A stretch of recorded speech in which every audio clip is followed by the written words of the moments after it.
pero hablemos de lo que está sucediendo con Vector Casa de Bolsa, Intercam y Cibanco tras los señalamientos del Departamento del Tesoro en Estados Unidos de Norteamérica, que los acusa, pues ni más ni menos que de lavado de dinero, de permitir operaciones pues que estaban vinculadas con el trasiego de las drogas, con la compra de insumos para la producción de drogas. En medio de esta situación, como lo decíamos, la Comisión Nacional Bancaria anunció su intervención gerencial temporal en estas tres instituciones.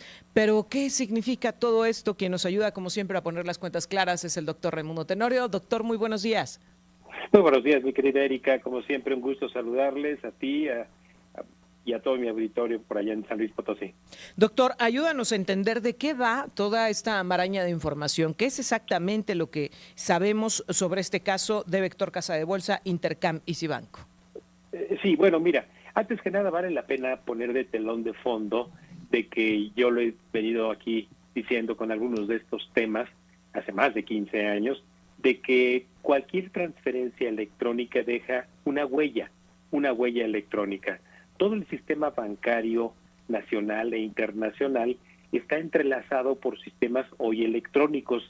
Ya no hay aquellas cosas que veíamos no solamente en la vida real, sino incluso en la ficción, cuando las mafias transportaban en camionetas, en carretillas, esas grandes fajos de billetes para meterlos a las bóvedas de los bancos.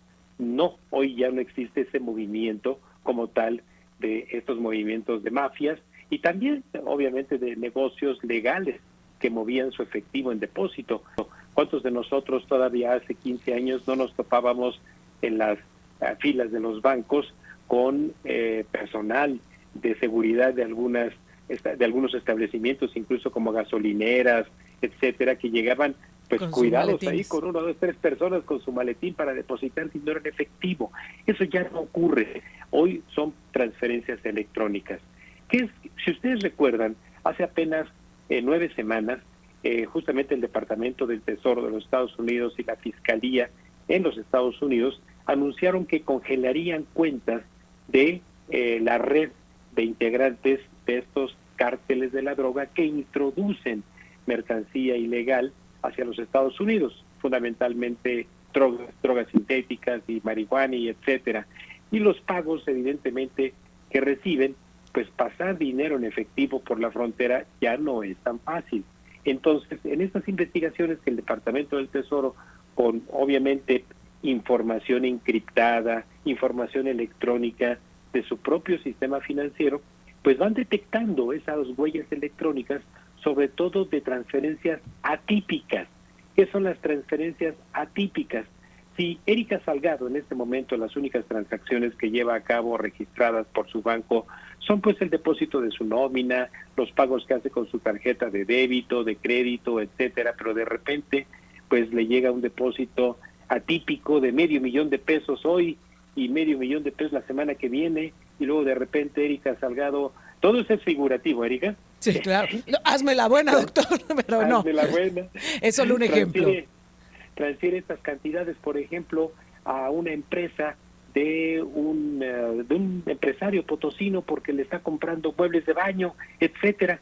Pues son transferencias atípicas porque pues primero recibes un depósito que no tiene, digamos, justificación en tus ingresos normales, sí, y estás además comprando a lo mejor muebles para tu casa. Eso es lavado de dinero. Si es que no compruebas que el origen lícito de ese depósito pudo haber sido pues la venta tal vez de un terreno, o pudo haber sido tal vez el dinero que acumulaste guardado bajo colchón, pero hoy todo eso incluso es certificado por fedatarios públicos. Si eso ocurre en el caso de nuestras prácticas domésticas, pues aún más en las prácticas internacionales. Entonces, desde el momento en que el Departamento del Tesoro advirtió que ya estaba investigando todas las transacciones de sospechas de estas transacciones de depósitos, movimientos de los miembros de cárteles, que tal vez no por su nombre de pila, el Mencho, por ejemplo, pues a lo mejor no aparece con su nombre allá en los registros de Estados Unidos, pero sí con algunos justamente de sus redes cercanas. Pues por eso es que nos enteramos también hace cosa de 6 semanas que el Departamento del Tesoro le comunicó a la Secretaría de Hacienda en México que estaba investigando justamente todas estas transferencias electrónicas. Cuando por acá entonces, pues ya, el Departamento del Tesoro emite un comunicado en el que nos enteramos que ya no solo son investigaciones de las transferencias, sino que incluso se ha identificado la frecuencia y participación de ciertas instituciones de crédito en estas transferencias, pues entonces la investigación ya se va más a fondo. A ver, si los delincuentes tienen movimientos electrónicos frecuentes con ciertos proveedores de servicios financieros, pues entonces sobre de esos. Y entonces al investigar a esos corresponsales bancarios, que a final de cuentas esos son Cibanco, Intercam, Vector, no tienen tal vez sucursales en Estados Unidos, pero tienen corresponsales bancarios. Y los corresponsales bancarios en Estados Unidos están obligados a entregar también información de este tipo atípico, ¿de acuerdo?, a el Departamento del Tesoro. Entonces ya cuando el Departamento del Tesoro anuncia y dice, ahora sí, ya tenemos información de cuáles son las instituciones que con mayor frecuencia se sospecha, y más bien pareciera ser que ya es una acusación directa, de que llevan a cabo transacciones con estas redes de delincuentes. Ahora, cuando nuestra presidenta se pone a defender de que todas estas transacciones son porque hay empresas legalmente constituidas en México, aquí y en China, pues sí, pero justamente para eso sirven muchas empresas legalmente constituidas. ¿Qué es legalmente constituida? Que tú tengas ante el Registro Público de Comercio registrada tu acta, tu testimonio notarial de que constituiste una sociedad anónima y de que te dedicas a la fabricación de calcomanías, sillones, muebles, lo que sea, y entonces vas y te registras como proveedor, por ejemplo, tienes que sacar una cuenta bancaria, tu cliente toma nota del número de acta, tu registro del público de comercio, etcétera.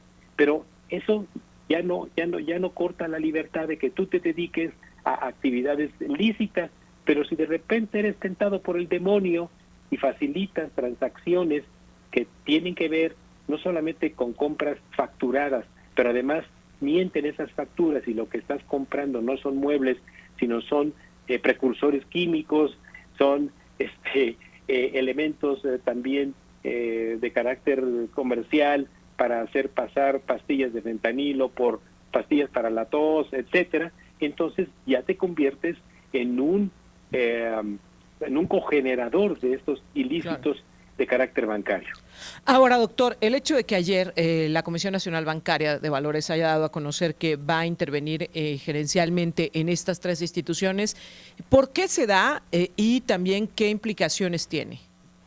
Número uno, bueno, por lo que acabo de mencionar, porque ya lo que señaló el Departamento del Tesoro es que estas tres instituciones, en lo particular, tienen un número muy alto de transacciones con estas indagatorias que han hecho de movimientos atípicos con dineros no justificados por transacciones comerciales, repito, entre empresas mexicanas, chinas hacia Estados Unidos, mexicanas hacia Estados Unidos, etcétera. ¿Qué es una intervención de la Comisión Nacional Bancaria de Valores? Pues que justamente entra personal auditor, son auditores que entran a estas instituciones y dicen, a ver, vamos a parar los sistemas electrónicos, vamos a documentar todas las transacciones que ustedes hacen en ida y vuelta de mercado cambiario, de pagos internacionales, cobros internacionales, cartas de crédito.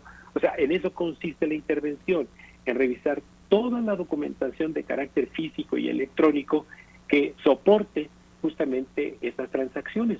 Y seguramente con lo que se van a encontrar estos interventores de la Comisión Bancaria de Valores es de que lo denunciado por el Departamento del Tesoro, en efecto, ahí está, en estas conciliaciones bancarias de las que me refiero. Ahora, la insistencia de que estas instituciones sean intervenidas perjudica a los depositantes, sí. Primero, el riesgo reputacional. O sea, el riesgo ya el costo reputacional ya ni Dios Padre se los va a quitar, porque justamente tienen la sospecha de que han facilitado transacciones ilegales, sí, pero se facilita también con dinero de los ahorradores o de los depositantes, de otros clientes. Los bancos no solamente trabajan con lo que Erika Salgado deposita y retira, con más dinero de otros clientes. Claro. Es más, tu dinero como depositante que tienes ahí de tu nómina que no mueves, el banco no lo tiene ocioso, lo está moviendo prestándolo a otro cliente, recuperándolo, volviéndolo a meter acá, por esas razones de que también estas intervenciones son, entre otra cosa, para proteger y asegurarle a los clientes de que su dinero incluso está protegido por el Instituto de Protección al Ahorro Bancario, porque hasta esos niveles puede llegar. Ahora, se daban un montón de movimientos a raíz de este anuncio y se hablaba justamente de este desprestigio que se estaba causando, sobre todo en el caso de Vector, que mueve algunas inversiones, entiendo, y que bajo esta perspectiva pues se había generado un cierto nerviosismo que estaba provocando movimientos extraordinarios. En este sentido, ¿habrá un efecto más allá de estas instituciones? Es decir, pensaba en la Bolsa Mexicana de Valores, pensaba en el sistema bancario nacional. ¿Habrá un efecto en cascada a raíz de esta situación? Mira, todas las instituciones bancarias tienen como obligación tener a auditores propios que se llaman oficiales de cumplimiento. Es personal propio de los bancos que audita justamente aquellas transacciones que son atípicas o que tienen sospecha justamente de que no son del todo consistentes con los movimientos normales de los clientes. Y ellos tienen que reportar a estos oficiales de cumplimiento cualquier transacción atípica a la unidad de inteligencia financiera de la Secretaría de Hacienda para que se continúen con averiguaciones y en su caso se llama a los clientes en primera instancia bajo sospecha a que aclaren esto. Ahora, aquí desde luego los clientes normalitos, los que a lo mejor metieron ahí su dinero para tenerlo reproduciendo en algunos portafolios de inversión, pues sí corren el riesgo porque evidentemente una institución al ser intervenida es muy posible que las transacciones normales del día se reduzcan y entonces pues no le puedes prohibir a un cliente que retire su dinero de ahí, claro. Pero la intervención de la autoridad es para asegurar pues que por lo menos hay mecanismos de protección aparte del dinero que haya metido ahí o a todo, dependiendo de los montos. Lo que sí te puedo decir es de que el resto del sistema bancario mexicano también recibe un golpe bajo, no porque todo esté bajo sospecha, pero cuánto no se ha especulado desde hace 10 años de que remesas que llegan desde el exterior tienen tanto un origen como un destino sospechosón. Pues sí, pero lo que pasa es de que como son transacciones en promedio de 350 a 500 dólares, pues no se van a poner los bancos a supervisar toda esta llegada y entrada de remesas. Digo, eso existe siempre desde hace tiempo, esa sospecha, pero creo que el resto del sistema como bancario mexicano, como dirían, te digo Pedro, para que me entiendas, Juan, claro. Para que pongan sus babas a remojar y sean más rigoristas con estas figuras de auditores internos llamados oficiales de cumplimiento. Las dos instituciones bancarias y la Casa de Bolsa se hubieran ahorrado estos problemas si hubieran notificado a la autoridad de estos movimientos que se consideran sospechosos. Sí y no, porque como son cientos de transacciones e incluso estas empresas pues tienen transacciones, a lo mejor te voy a decir, una empresa china con una mexicana tiene importaciones y exportaciones frecuentes por 15,000, 10,000, 50,000 dólares y de repente llega una de 100,000, puede ser que esa sí sea atípica, pero si también se hacen facturaciones parcializadas así de 10, 20, 30, 40, 50 que encubran justamente esta facturación y eso son vías, estas transferencias ilegales, es muy complicado, pero bueno, pues ahí están las huellas electrónicas. Doctor Raimundo Tenorio, como siempre, muchas gracias por ayudarnos a poner las cuentas claras. Finalmente te preguntaría cuánto tiempo va a tomar esta investigación. Tú ya decías, el golpe nadie se los quita, estas tres instituciones ya quedaron bajo esta sospecha, pero ¿cuánto podría tomar esta investigación? Esto puede tomar, para el caso de Estados Unidos sería muy rápido. Yo creo que ellos tienen plazos muy cortos, sobre todo cuando fincan responsabilidades, ya abren expedientes ante fiscalías, es cosa de 3 meses.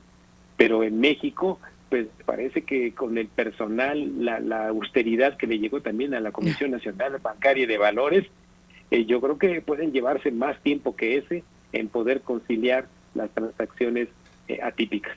Doctor, como siempre, muchas gracias. Al contrario, un gusto saludarles y hasta la próxima. El doctor Raimundo Tenorio platicando con nosotros.